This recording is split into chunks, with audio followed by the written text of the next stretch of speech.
Rema hari ini, Yehezkiel 36 ayat 26. Kamu akan kuberikan hati yang baru dan roh yang baru di dalam batinmu. Dan aku akan menjauhkan dari tubuhmu hati yang keras dan kuberikan kepadamu hati yang taat.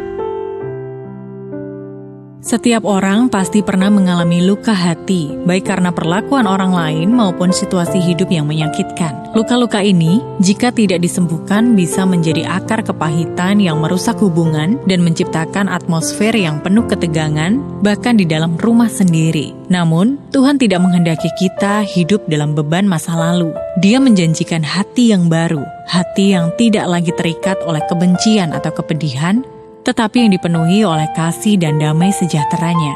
Yusuf dalam kisah Alkitab adalah contoh nyata bagaimana hati yang telah disembuhkan oleh kasih Tuhan dapat mengubah hidup seseorang secara radikal. Ia dijual oleh saudara-saudaranya sendiri dan mengalami penderitaan bertahun-tahun sebagai budak serta tahanan di Mesir. Namun ketika akhirnya ia berkuasa sebagai tangan kanan Firaun, ia tidak membiarkan kepahitan menguasai hatinya. Sebaliknya, ia memilih mengampuni dan memulihkan hubungan dengan saudara-saudaranya. Dengan hati yang telah dipulihkan, ia tidak hanya mengalami damai sejahtera pribadi, tetapi juga menjadi alat Tuhan untuk menyelamatkan banyak orang. Demikian juga dalam kehidupan kita.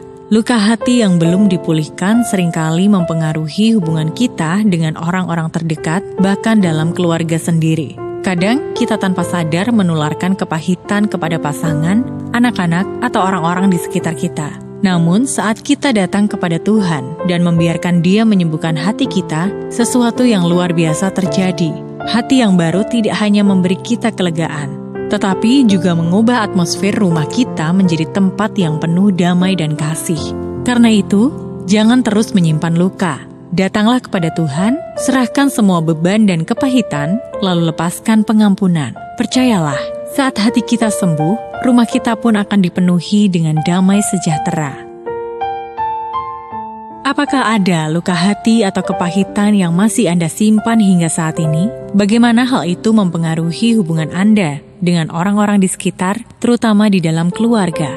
Langkah apa yang akan Anda ambil hari ini untuk menyerahkan luka hati kepada Tuhan dan mulai melepaskan pengampunan? Bagaimana Anda dapat menjadi pembawa damai di rumah dan lingkungan Anda setelah mengalami pemulihan hati dari Tuhan? Tuhan, kami tidak ingin terus hidup dalam kepahitan. Berikan kami hati yang baru. Ajarku untuk mengampuni dan merasakan damai-Mu yang sejati. Biarlah kasih-Mu mengalir dalam hidup kami, sehingga rumah kami dipenuhi damai sejahtera. Di dalam nama Tuhan Yesus kami berdoa. Amin. Hati yang sembuh melahirkan rumah yang penuh damai.